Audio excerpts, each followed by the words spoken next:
پوری فیملی کے ساتھ جو جی جی.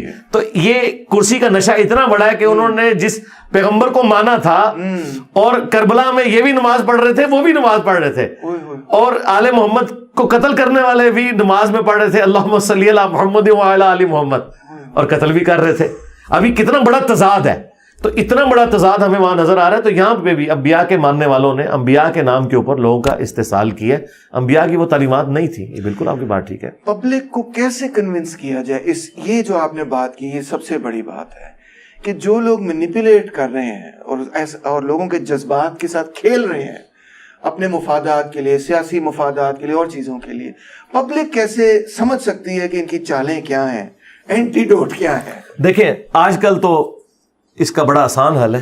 البتہ آج سے 50-60 سال پہلے تو ہمارے پاس کوئی سولوشن نہیں تھا, الا یہ کہ پرنٹ میڈیا کے ذریعے بات پہنچتی. میرا خیال ہے اب ہمارے پاس ایسٹ صرف سوشل میڈیا ہے. اچھا. ہاں, اگر میں آپ سے کہوں کہ حکومتی لیول کے اوپر ہم کوئی چینج لا سکیں تو یہ پاسبل نہیں ہے, کیونکہ حکومت میں وہی لوگ بیٹھے ہیں جو اس سسٹم کے بینیفیشری ہیں, وہ کبھی نہیں چاہیں گے. ٹھیک ہے. ضیاء الحق صاحب آپ کو پتا کتنی آیتیں کوٹ کرتے تھے, حدیث کوٹ کرتے تھے, لیکن وہ اپنی کرسی کی خاطر. صحیح کہہ رہے ہیں. تو یہ کبھی نہ سلیبس کو چینج کریں گے.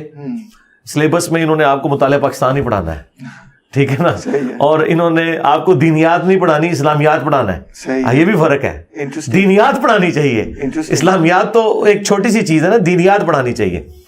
تو تھوڑا سا وضاحت کر دیجیے کہ کیا فرق ہے. دیکھیں جو دینیات میں آپ کو جو دین کا بنیادی کانسیپٹ ہے, گاڈ کا کانسیپٹ, خدا کا کانسیپٹ, اس کی مخلوق کے ساتھ اس کا کیا ریلیشن شپ ہے, یہ آپ کو پتہ چلے. حقوق اللہ, حقوق العباد کا پتہ چلے, اور خدا ہماری ضرورت کیوں ہے, ہم نے مر جانا ہے, کسی کے سامنے پیش ہونا ہے. جب تک آپ کے اندر خدا کا کانسیپٹ نہیں آئے گا, کریٹر کا, آپ کسی بھی ریلیجن پہ چلنا آپ کے لیے مشکل ہوگا. وہ آپ کے لیے کوئی ضروری چیز نہیں ہے جب آپ خدا کو ہی سیریس نہیں لے رہے. ہاں, جب آپ خدا کو سیریس لیں گے تو اگلا سٹیپ آپ طے کریں گے, خدا ہماری ضرورت کیوں ہے, ہم کیوں خدا کو مانیں.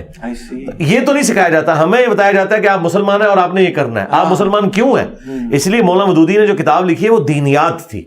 وہ آج بھی اگر آپ مقبوضہ کشمیر میں اسکولوں میں دینیات پڑھائی جاتی ہے, آج بھی آپ کتاب پڑھیں تو آپ کا دل خوش ہو جائے گا.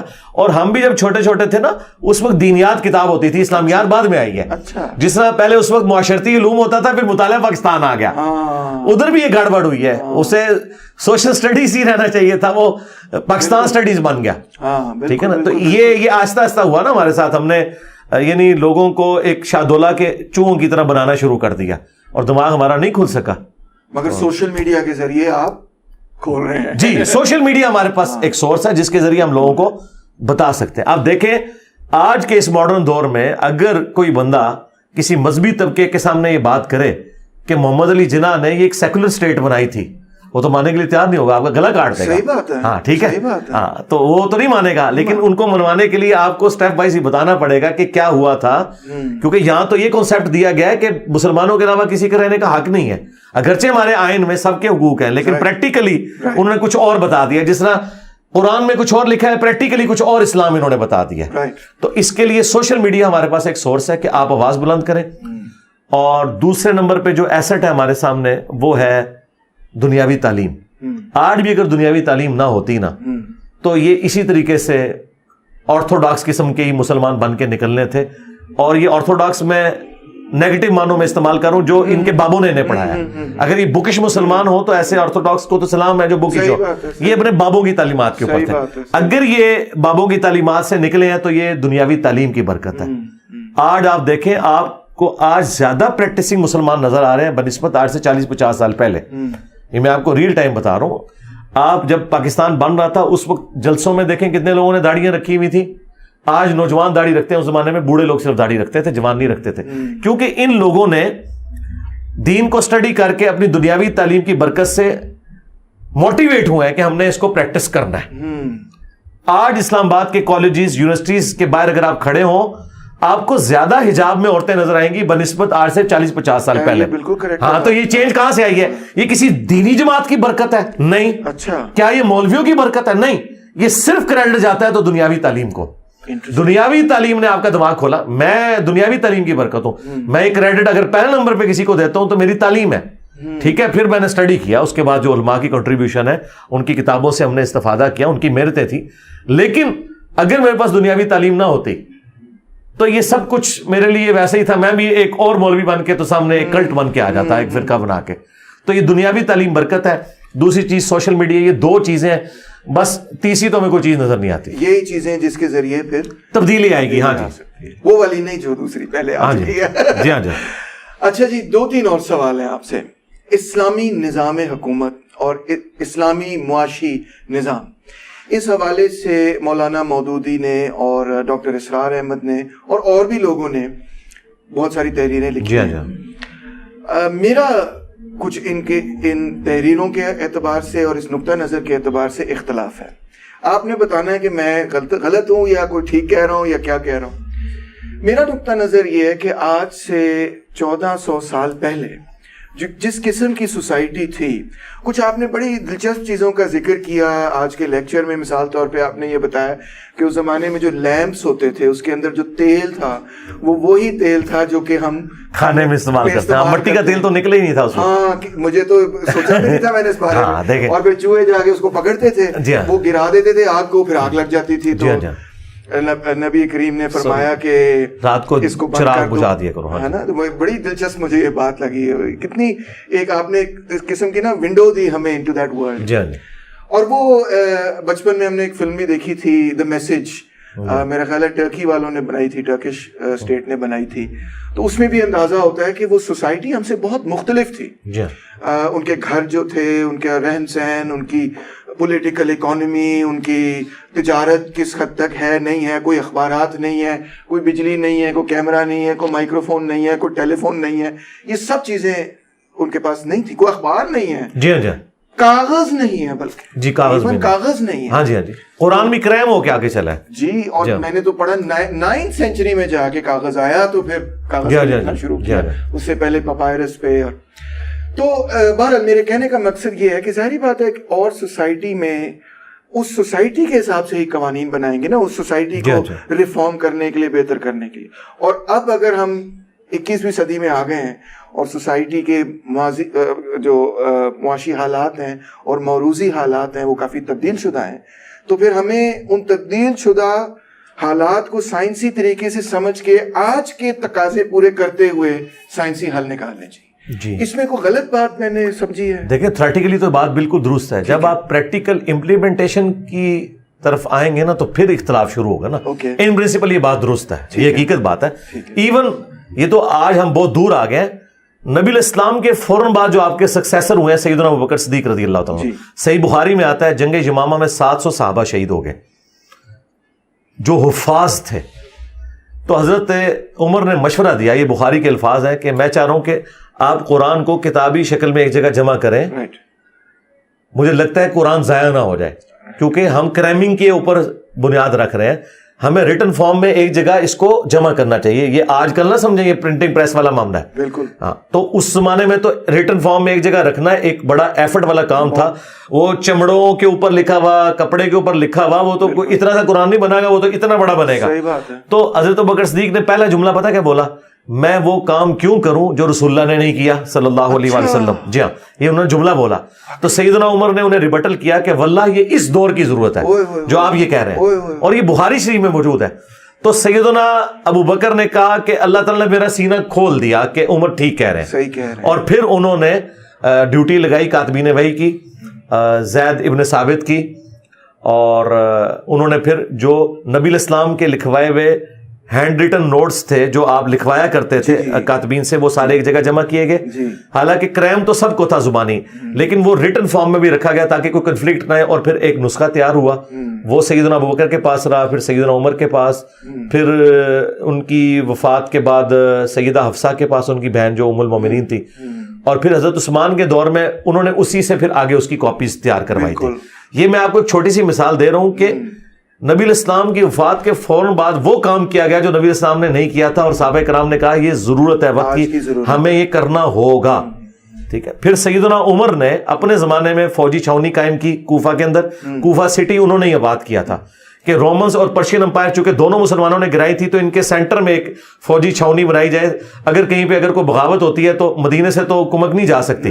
تو وہاں پہ انہوں نے یہ چھاونی بنائی. پھر فوج میں بندے بھرتی کیے. پہلے یہ ہوتا تھا کہ ہر مسلمان ہی لڑتا تھا, پھر انہوں نے فوج کی تنخواہیں رکھی, وہ محکمہ علیحدہ کیا. اور اس سے حیران کن بات جو آپ جیسے سوشلسٹ کو بڑی سمجھ آئے گی, سیدنا عمر نے کہا کہ فوجی کوئی جو ہے نا وہ سویلین ایجنسی میں نہیں آئے گا. اچھا, ہاں, پولیس کا محکمہ الگ ہوگا, فوج کا الگ, کیونکہ فوج تو سوچتی ہے کہ گولی مار دو. پولیس میں ایسے لوگ نہیں ہونے چاہیے, وہ عوام سے ڈیل کر رہے ہیں اور اپنی عوام سے, وہ گولی نہیں ماریں گے, وہ سولوشن اینڈ پہ کھڑے ہوں گے. فوجی تو آپ کو پتا ہے سوچتے ہی ہے کہ کاٹ دو, کیونکہ وہ تو خون دیکھنے کا عادی ہوتا ہے. تو انہوں نے کہا کہ جو بارڈر پہ فوج لڑ رہی ہے وہ سیولین محکموں میں نہیں آئے گی, یہاں پہ وہ لوگ آئیں گے جو سوشل ویلیوز کے سمجھنے والے لوگ ہیں, جن کا انٹریکشن. اور پھر اسی لیے دیکھیں کہ جس طرح ہی خالد ابن ولید کی وجہ سے رومن امپائر گری تھی جنگ یرموک میں, لیکن حضرت عمر نے ان کو ہٹا کے ابو عبیدہ ابن جرح کو گورنر لگایا. انہوں نے کہا کہ سیاست یہ کر سکتا ہے کہ اس کی صحبت نبی الاسلام کے ساتھ زیادہ رہی ہے, ہیومن مینجمنٹ اسے آتی ہے. خالد کو ہیومن مینجمنٹ نہیں آتی, وہ تو تلوار کے ذریعے فیصلہ کرتا ہے. تو بس اس کا کام پورا ہو گیا. اب جب حکومت بنی ہے تو اس کے اوپر کوئی ڈکٹیٹر نہیں بیٹھے گا, بلکہ ایسا شخص بیٹھے گا جسے یہ مورل ویلیوز کا, سوشل ویلیوز کا پتہ ہو, اور اس کی صحبت بھی نبی الاسلام کے ساتھ رہی ہے, تاکہ وہ تلوار کے ساتھ نہ چلے بلکہ زبان کے ساتھ, اخلاق کے ساتھ اپنے معاملات کو لے کے چلے. تو آپ یہ جو گفتگو کرتے ہیں نا, اس کے ساتھ اگر آپ ایگزامپلس بھی بتائیں نا تو یہ حقیقت بات ہے. اسی لیے تو آپ کے پاس آیا. میں نے تو اتنی بڑی بات کی اپنی ویڈیو میں کہ سیدنا عمر آج ہوتے نا تو ان کا یوٹیوب چینل بھی ہوتا. جی, ظاہر ہے کہ یہ جو پروپیگنڈا ہو رہا ہے اس کو آپ کیسے کاؤنٹر کریں گے. اس کی مثال یہ ہے کہ صحیح بخاری میں حضرت عمر نے جب آخری حج کیا ہے تو میدان منا کے اندر ایک بندہ آ کے انہیں کہتا ہے امیر المومنین آپ نے یہ لوگوں کی گفتگو سنی ہے, وہ یہ کہنے ہیں جب عمر مر جائے گا تو ہم فلاں شخص کو اپنا خلیفہ چن لیں گے. تو سیدنا عمر کو بڑا غصہ آیا. انہوں نے کہا کہ میں ابھی یہاں پہ لوگوں کو ایڈریس کروں گا اور میں انہیں بتاؤں گا کہ مسلمانوں کے مشورے کے بغیر جو تم نے کوئی خلیفہ چنا تو اس کا انجام قتل و غارت ہوگا. اور سیدنا ابوبکر کی جو کیٹاسٹروفک کنڈیشن میں جو خلافت اسٹیبلش ہوئی ہے, یہ صحیح بخاری میں حدیث ہے 6830, اس کو کبھی پلی نہ ماننا. بعد میں انہوں نے مانا کہ یہ خلافت جو ہے نا وہ عوامی رائے سے نہیں ہو سکی, ایمرجنسی میں بنا, ایمرجنسی میں. اور ان کا اس کو بعد میں پلی نہ لینا کہ اس طریقے سے خلافت کام کرنی ہے, تم نے مسلمانوں کے مشورے سے چلنا ہے. اور اس وقت سیدنا ابوبکر ایک ایسی پرسنالٹی تھے جس پہ ہم متفق تھے سب. نبی الاسلام نے انہیں مسلح پہ کھڑا کیا تھا تو گڑبڑ نہیں ہوئی. لیکن یہ پلی نہ لینا کہ چونکہ حضرت ابوبکر کو اس طرح چنا تھا ہم اپنی مرضی چن لیں, ان کا اس کا انجام قتل و غارت ہوگا. تو پھر حضرت عبد الرحمن بن عوف نے کہا امیر المومنین یہاں پہ چند لوگوں نے بات سنی ہے, آپ جب ایڈریس کریں گے تو باقی لوگ بھی سنیں گے تو اس سے فتنہ پھیلے گا. آپ تسلی سے واپس مدینہ شریف جائیں اور مسجد نبوی میں جا کے آپ نے نا اپنے قریبی لوگ جو ہے, مینجمنٹ وہاں بیٹھی ہوئی ہے, سمجھ لیں دارالحکومت میں, پارلیمنٹ میں جا کے خطاب کریں, سب میں نہ کریں, کیونکہ یہ جب فتنہ چند بندوں نے اٹھایا ہے, جس نے چھوٹے مولوی جب بولتے ہیں میں انہیں ویڈیو پہ جواب نہیں دیتا, بڑا بولے نا تو میں تب یہ صاف کرتا ہوں کیونکہ وہ فتنہ بڑا ہو جاتا ہے نا. اچھا, تو سیدنا عمر پھر بخاری کے الفاظ ہیں مدینہ شریف آ کے انہوں نے پہلا کام یہی کیا. اور عبداللہ ابن عباس کہتے ہیں میرا گھٹنا حضرت عمر کے ممبر کے ساتھ جڑا ہوا تھا اور میں لوگوں سے کہہ رہا تھا آج پھٹے چوک دینے حضرت عمر نے, آج وہ گلاں انہوں نے کرنی ہے جو پہلے نہیں کی. اور پھر انہوں نے بڑا لمبا خطبہ دیا جس میں انہوں نے کہا کہ یہ والا کام نہیں کرنا تم نے اور مسلمانوں کے مشورے سے چلنا ہے, وہی ٹرو ڈیموکریسی, وامرهم شورى بینہم. اچھا, اب یہ آپ دیکھیں سیدنا عمر, میں اس کے اوپر کہہ رہا تھا کہ اگر اس وقت کسی نے کلپ چڑھایا ہوتا اور زیادہ لوگ دیکھ لیتے تو حضرت عمر جو ہے نا وہیں سے لائیو کلپ ریکارڈ کرتے اور کہتے کہ یہ جو اس قسم کے پروپیگنڈے کر رہے ہیں نا, میرا جواب ہے. دیکھیں ایک کلپ نہیں اردوغان کی حکومت بچائی ہے نا, وہاں پہ ماشاءاللہ لگنے لگا تھا نا, ایک کلپ ہی مانا نا اس کا, تو دیکھیں عوام کس طرح ٹینکوں کے آگے لیٹی ہے آ کے, وہ کلپ کی برکت ہوئی ہے نا. تو یہ جدید دور کے جو تقاضے ہیں, یہ خود بھی ہم نے, یہ اجمیر شریف یا بغداد شریف نے تو پرنٹنگ پریس نہیں ہمیں دی ہے جس میں بخاری مسلم چھاپ رہی ہے. آج اگر پرنٹنگ پریس نہ ہوتے تو مسلمانوں کے گھر قرآن بھی نہ ہوتا, یہ بھی اس ٹیکنالوجی کی برکت ہے. تو یہ سب کچھ کرنا تھا. ٹرکی سے یہی مس ہینڈلنگ ہوئی ہے نا. مولوی جب یہ کہہ رہے تھے کہ توپ کے گولوں کے اندر جو ہے وہ سور کی چربی ڈل رہی ہے تو انہی چکروں میں پڑے رہے, تو آپ دیکھیں پھر وہ یورپ میں پیچھے رہ گیا نا ملک. وہ تو شکر ہے کہ اس وقت چلیں بہرحال مصطفیٰ کمال جو تھا ہمیں اس سے اختلاف اپنی جگہ, لیکن یہ اس کی بہت بڑی کنٹریبیوشن ہے, اس نے ٹرکی کو بچا لیا, اس نے ماڈرنائز کیا. جی جی ماڈرنائز کیا اور اس وقت بچا لیا. اس نے گریکس کو جس طرح پش بیک, جی ہاں, بڑے طریقے سے اس نے معاملات کو ہینڈل کیا. تو یہ بالکل میں ایگری کرتا ہوں کہ آج کے دور کے تقاضے ڈفرنٹ ہے. آج کو چھوڑ دیں, 8 سے 10 سال پہلے ہماری ریکوائرمنٹ نہیں تھی وہ, آج سے 10 سال پہلے انٹرنیٹ ہماری بیسک نیڈ نہیں تھی. صحیح بات ہے. آج یو پی ایس چل رہا ہو, لوگ پنکھا بند کر دیتے ہیں. ہاں وہ کہتے ہیں کہ پنکھا اگر بند ہو گیا تو خیر ہے, انٹرنیٹ نہیں بند ہونا چاہیے. یہ بیسک نیڈ ہے. تو آج ہم بیسک نیڈز کی بات کریں گے تو انٹرنیٹ بھی آئے گا اس میں. ایک اور کنٹروورشل سوال, آپ ایسے یہ آپ نے پیراڈائم ہلا دیا ہے, سچی بات ہے, ہلا دیا آپ نے, حدیث کوٹ کر کے ہلا دیا ہے کہ وہ یہ تو میں نے ابھی 2-3 مثالیں دی ہیں, میں اور دوں تو یہ آپ کے کیمرے کا لینس پھٹ سکتا ہے. ہاں اس پہ اکتفا کریں. نہیں لینس بڑا مہنگا ہے. اچھا ایک اور بات سمجھنا چاہ رہا ہوں کہ میرے حساب کتاب میں, آپ نے پھر اگین بتانا ہے کہ میں درست ہوں یا غلط ہوں, اور اگر میں غلط ہوں تو معذرت پہلے کر لیتا ہوں, کہ profit piece be upon him کی زندگی میں جو حکومت تھی وہ بہرحال ایک محدود ایریا کے اندر, سعودی عربیہ مکہ مدینہ کے ارد گرد کے اندر تھی, اور پھر حضرت ابو بکر کے پیریڈ کے اندر وہ اور ایکسپینڈ کی, اور حضرت عمر کے پیریڈ کے اندر تو انہوں نے ساسنی امپائر کو ڈیفیٹ کیا وغیرہ وغیرہ, آپ کو پتہ ہی ہے. اب جب وہ نئی بڑی سلطنت بنی تو اس کے اپنے مختلف تقاضے تھے اور اس کو ان کو پورا کرنا تھا. تو میں اس طرح سے دیکھتا ہوں کہ جو مختلف فقہ کے سکولز ڈیولپ ہوئے, مالکی, شافعی, حنبلی, حنفی, وہ بھی ایک طرح سے جو قانون ہے اس کی ارتقاء کا ثبوت ہے, کہ کیونکہ نئے نئے پرابلمز اسلامک اسٹیٹ کو فیس کرنے پڑ رہے تھے, تو اس کی تقریباً 200 ایئرز تک میں دیکھتا ہوں کہ ایک قسم کی لیگل ایوولوشن اور ڈیولپمنٹ نظر آتی ہے. جی ایسے ہی ہے. یہ میں غلط کہہ رہا ہوں یا جی ٹھیک کہہ رہے ہیں. اس میں صرف تاریخ پہلو یہ ہے کہ وہ 200 سال کے بعد 300 سال کے بعد رک گئی, وہ رکنی نہیں چاہیے تھی. اچھا ہاں, یہ اسی طریقے سے کہ آپ ٹرین پہ چڑھ گئے اور کوئی اور سواری چڑھنے نہیں دے رہے, باقیوں کا بھی حق ہے نا. صحیح ہے. ہاں میں یہ بات کرتا ہوں کہ آج 90% مسائل وہ ہیں کہ جو امام مالک, امام شافعی, احمد بن حنبل, امام حنیفہ کو ان مسائل کا ہی نہیں پتا, سولوشن کہاں سے انہوں نے دینا ہے. مثلا کیمرے کا مسئلہ, ٹھیک ہے, بلڈ ڈونیشن کا مسئلہ, ٹھیک ہے, بلڈ ڈونیشن کا تو اس زمانے میں کسی کو پتہ ہی نہیں تھا. ہاں جی, آرگن ڈونیشن اور باقی سارے ایشوز وہ آج کے دور کے مسائل ہیں. ہوائی جہاز میں نماز, اس کے لیے قبلہ رخ کیسے کھڑا ہونا ہے, وہ آج کے دور کے لوگ بتائیں گے. اجتہاد اسلام کی خوبصورتی ہے, اسلام کی یہ ٹالرنس ہے کہ اجتہاد کا دروازہ قیامت تک کھلا ہوا ہے. ٹھیک ہے, اور یہ سیدنا عمر کا فتویٰ موجود ہے سنن نسائی میں, المصنف ابن ابی شیبہ میں. انہوں نے اپنے قاضی شریح جو کوفہ کے چیف جسٹس تھے انہیں خط لکھا کہ جب بھی تجھے کوئی مسئلہ ہو تو قرآن میں دیکھنا, قرآن میں نہ ملے سنت میں دیکھنا, سنت میں نہ ملے تو مسلمانوں کے اجماع میں دیکھنا, اور اگر اس میں نہ ملے تو پھر تم اجتہاد کر لینا. ٹھیک ہے, وہ تم نے اجتہاد اس وقت گیون سرکمسٹانسز کے اندر کرنا ہے. بیسک پرنسپلز وہی ہیں, امرہم شورا بینہم, جو قرآن میں ہے کہ مسلمانوں کے آپس کے معاملات شورا سے, مشورے سے طے ہوں گے. لیکن اسلام یہ کہتا ہے, ویسٹرن ڈیموکریسی اور ہماری ڈیموکریسی میں فرق ہے. ہم کہتے ہیں حلال اور حرام کا فیصلہ اللہ کرے گا, حلال کے دائرے کے اندر طریقہ کار آپ کر سکتے ہیں. مثلا آپ ڈیموکریسی کی بنیاد پہ یہ ڈیسائیڈ کریں گے کہ آپ نے افطار میں کھجور سرو کرنی ہے, روح افزا, جام شیری یا بوتل, لیکن اس پہ ڈیموکریسی نہیں ہو سکتی کہ ہم نے شراب سرو کرنی ہے. ہاں یہ ہے اصل چیز, یہ ہمارا اختلاف ہے. حدود طے کر دی ہیں, ہاں جی, اندر رہتے ہوئے اندر آپ دیکھیں نا جی, ہم نے کیا کچھ نہیں کر دیا. یہ مطلب ہم نے اس ایک کیمرے کے ذریعے ایک چھوٹی سی جگہ پہ بیٹھ کے پوری دنیا کو وہ راستہ دکھایا ہے اللہ کے فضل سے, جو قرآن و سنت کے اندر موجود تھا اور صدیوں سے اس کے اوپر غبار ڈال دیا گیا تھا. یہ آپ کر سکتے ہیں, یہ آپ کا رائٹ ہے, اور آپ کی بات سنی جائے گی انشاءاللہ. اور اسی سے آپ سمجھتے ہیں کہ مسلم سیولائزیشن جو ہے وہ مزید آگے کی طرف. اس میں اور تلخ بات کر دوں آپ کے کیمرے میں, کئی باتیں ایسی ہیں جو ہمارے علماء کو بعد میں سمجھ آتی ہیں, عوام کو پہلے سمجھ آتی ہیں. اچھا, مثلا اسپیکر میں نماز یہ کہتے تھے شیطانی نماز ہے. احمد بریلوی نے بھی فتویٰ دیا, اشری تھانوی دیوبندی نے بھی فتویٰ دیا, دونوں نے. جی دونوں کے فتاوی موجود ہیں. الیاس قادری صاحب نے, جو باپا جانی ہیں, انہوں نے جب دعوت اسلامی کے اجتماع میں اسپیکر میں نماز شروع کروائی, سب سے بڑا ان پہ اعتراض یہ ہوا کہ آپ نے احمد بریلوی صاحب کے اپنے بزرگوں کے مسلک کو چھوڑ دیا. اچھا, تو انہوں نے کہا نہیں, اس دور کی یہ ریکوائرمنٹ ہے, مجھے کرنا چاہیے. اچھا, تو یہ لرن کیا. پھر یہ اسپیکر, اس کے بعد تصویر دیکھ لیں, تصویر پہلے حرام تھی. اچھا, اس کے بعد یہ مباح ہوئی کہ نہ حلال ہے نہ حرام ہے, پھر مستحب کے بہتر ہے, اب واجب ہے. تصویر کے بغیر مولوی سٹارٹ ہی نہیں ہوتا. اچھا, تو یہ آپ 50-60 سال میں دیکھ رہے ہیں انہوں نے کتنا لرن کیا ہے. انٹرسٹنگ. ہاں, تو پہلے تو یہ اس کو حرام کہتے تھے. ٹی وی اور ریڈیو کے والے سے بھی یہ جی یہ کہتے تھے.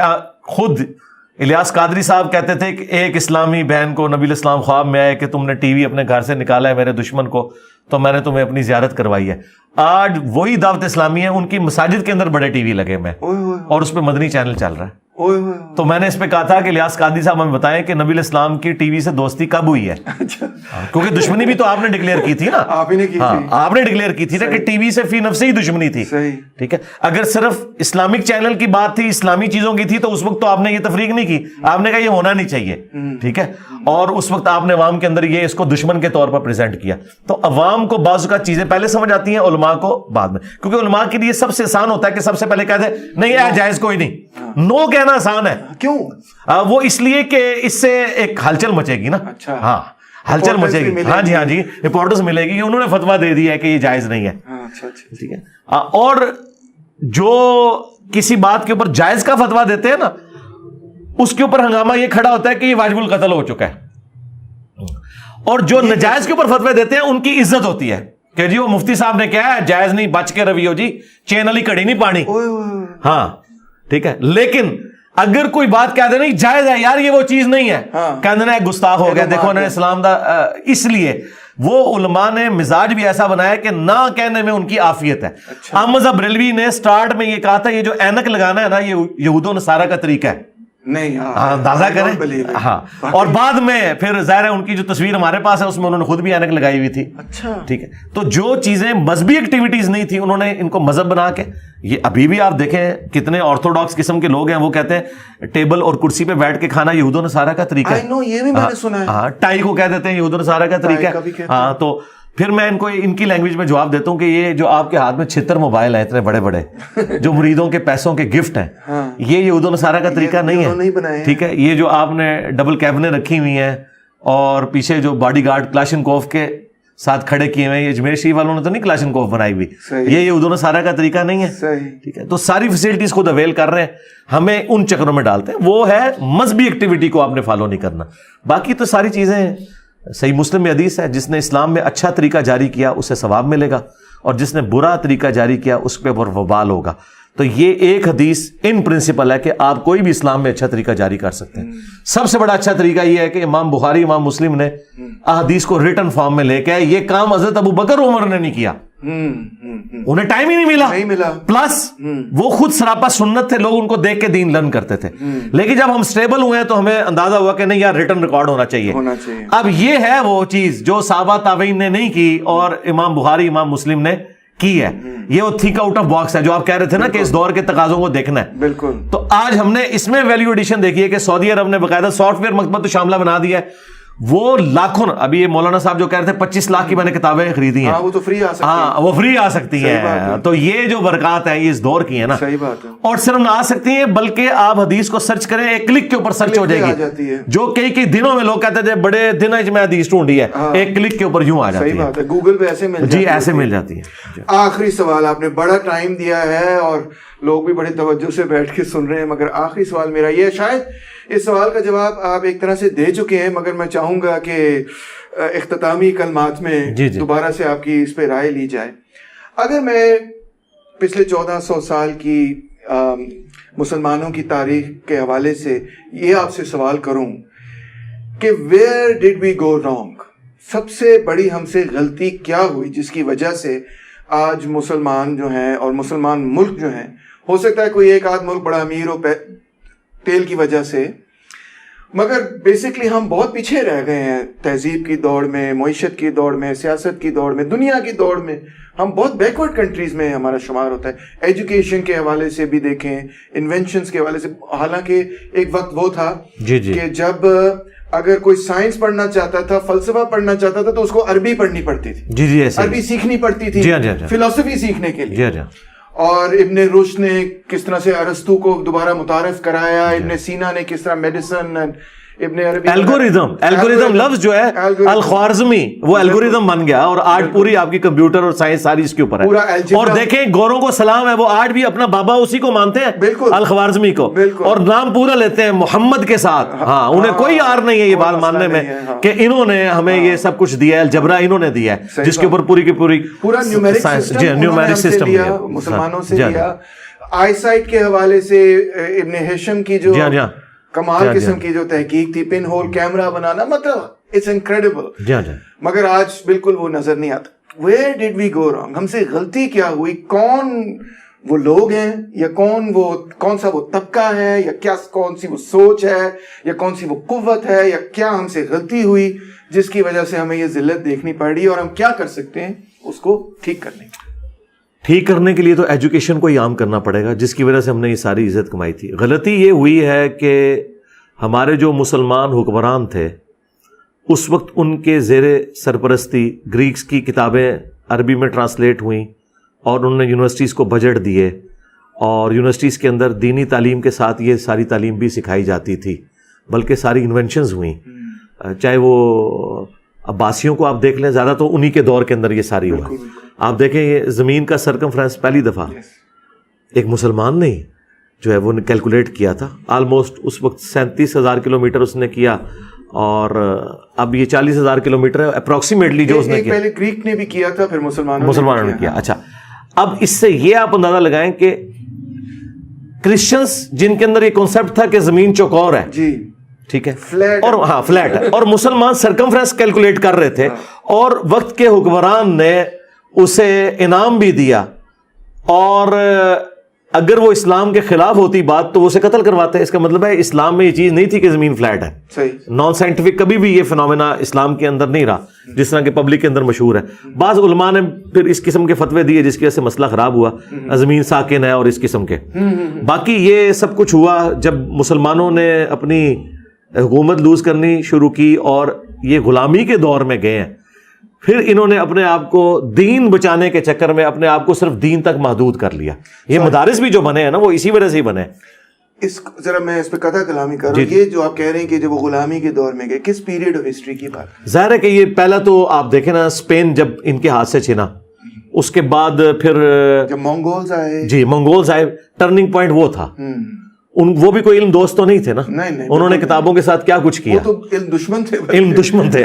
کتابیں تک انہوں نے دجلہ میں اور فرات میں, اور پھر دیکھیں جو علم دوست لوگ ہیں انہوں نے اس وقت بھی جو کتابیں انہیں ملی, آج بھی آپ کو گوروں کی لائبریریز میں ایسی کتابیں ملیں گی, قرآن کے کئی نسخے ملیں گے اس زمانے کے.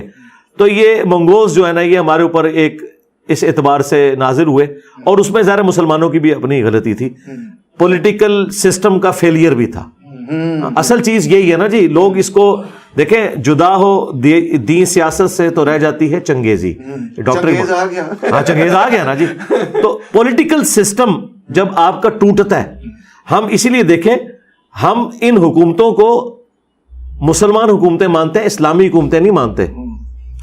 بنو امیہ کو, بنو عباس کو, یا سلطنت عثمانیہ کو.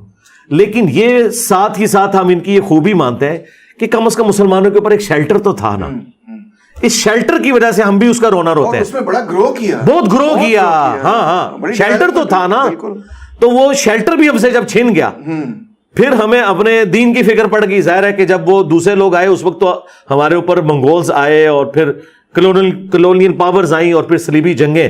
تو کرسچینٹی اس وقت تو آپ کو پتہ ہے وہ پاپائیت اور یہ سب کچھ ساتھ ساتھ چل رہا تھا. ویٹیکن سٹی تو بعد میں بنا ہے نا, اور پہلے انگریزوں کا ہمارے اوپر حملہ کرنا یہی تھا کہ ان کے دین کی بھی الغار. پھر ہم اپنے دین کے بچانے کے چکر میں پڑ گئے, اور وہ دوسرے معاملات ہم سے اوور لک ہو گئے. پھر آہستہ آہستہ آہستہ پھر چونکہ کسٹوڈین گھورے بن گئے ان چیزوں کے, پھر یہ بھی ایک سوچ آئی مسلمانوں کے اندر کہ سائنس کی تعلیم شاید اینٹی ریلیجس کوئی تعلیم ہے. یہ بھی آیا. یہ تو سر سید احمد خان نے آ کے لوگوں کو تھوڑا بہت سمجھایا, اور پھر بعد میں ڈاکٹر اقبال بھی جب پڑھ کے آئے, اور یہ ایجوکیشن کی گریٹنس ہے, بہت بڑی گریٹنس ہے.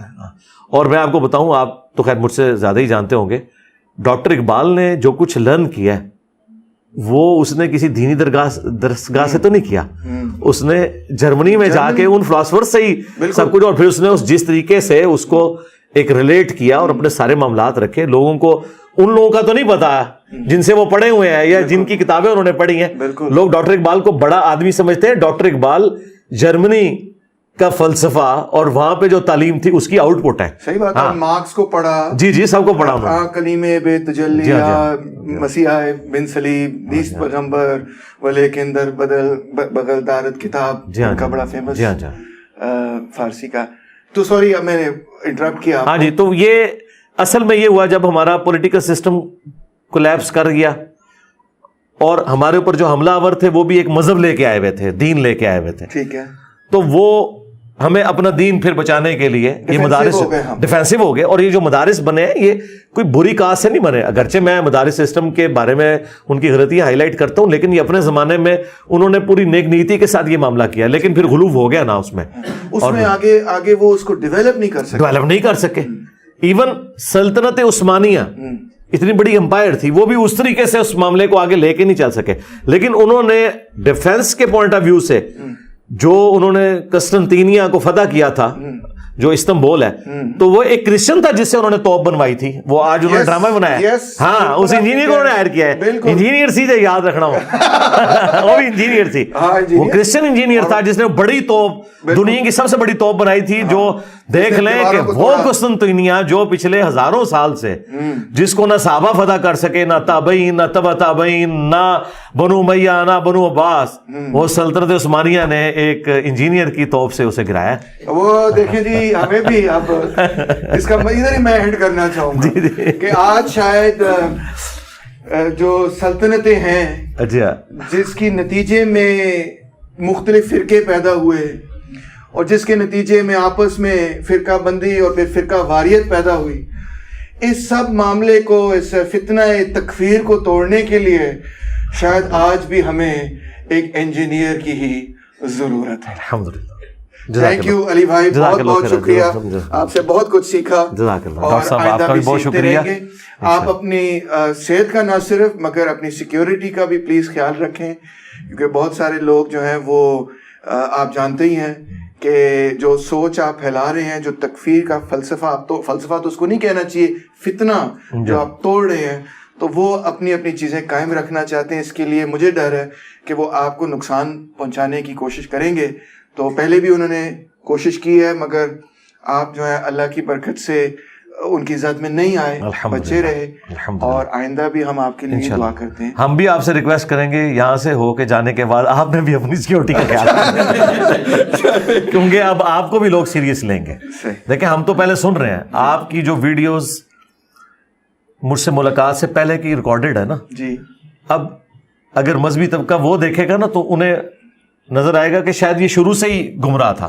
اور یہ قرآن میں بھی ایسے آیا کہ جب فرعون نے جادوگروں کو اکٹھا کیا نا, ان کے ساتھ پورا معاملات طے کیے کہ کیا ہوگا, اس نے کہا میں تمہیں انعام دوں گا, وزارتیں دوں گا. الٹیمیٹلی جادوگروں نے جب دیکھا کہ یہ تو جادو نہیں ہے جو کچھ حضرت موسیٰ علیہ السلام نے کر کے دکھایا, کیونکہ ہم تو نظروں کا دھوکہ کر رہے تھے, ان کے عصا نے یہ رسیاں جو کہ سیمز لائک سنیک تھا وہ ایکچولی نہیں تھے, وہ کھا گئی. تو وہ جادوگر سجدے میں گر پڑے, انہوں نے کہا کہ یہ فزیکل فینومینا آف نیچر کو توڑنے والی چیز ہے, یہ نظر کا دھوکہ نہیں ہے. سب سے پہلے جادوگر ایمان لے کے آئے, اور فرعون نے اس پہ ایک جملہ بولا تھا, یہ تمہارا ہی بڑا تھا موسیٰ, تم اسی کے ہی شاگرد ہو, میرے سامنے تم لوگوں نے ڈرامہ بازی کی ہے. یہ پہلے سے ہی جو ہے نا یہ جو جادوگر ہے, حالانکہ ان بیچاروں کو پتہ ہی نہیں تھا موسیٰ علیہ السلام کا. تو اس کے بعد یہ کہیں گے کہ یہ ڈاکٹر تیمور صاحب اور یا انجینئر صاحب پہلے ہی ڈاکٹر تیمور سے متاثر تھے, اور ڈاکٹر صاحب پہلے انجینئر صاحب سے متاثر تھے. یہ بعد میں پتا چلا ہے, حالانکہ میری اور آپ کی پہلی ملاقات ہے. ٹھیک ہے, اس کے بعد آپ پرانی ویڈیوز بھی آپ کی جو ہے نا اس میں بھی لوگ دیکھیں گے, لیکن ہم نے اسی کی پرواہ نہیں کرنی, کیونکہ دنیا میں ایسے لوگ ہونے چاہیے جو کسی کی پرواہ نہ کریں اور صحیح بات لوگوں کو بتائیں. پہلی ملاقات ہے, مگر جی امید کرتا ہوں کہ آخری نہیں ہوگی. انشاءاللہ جی, اللہ جزاک اللہ خیر.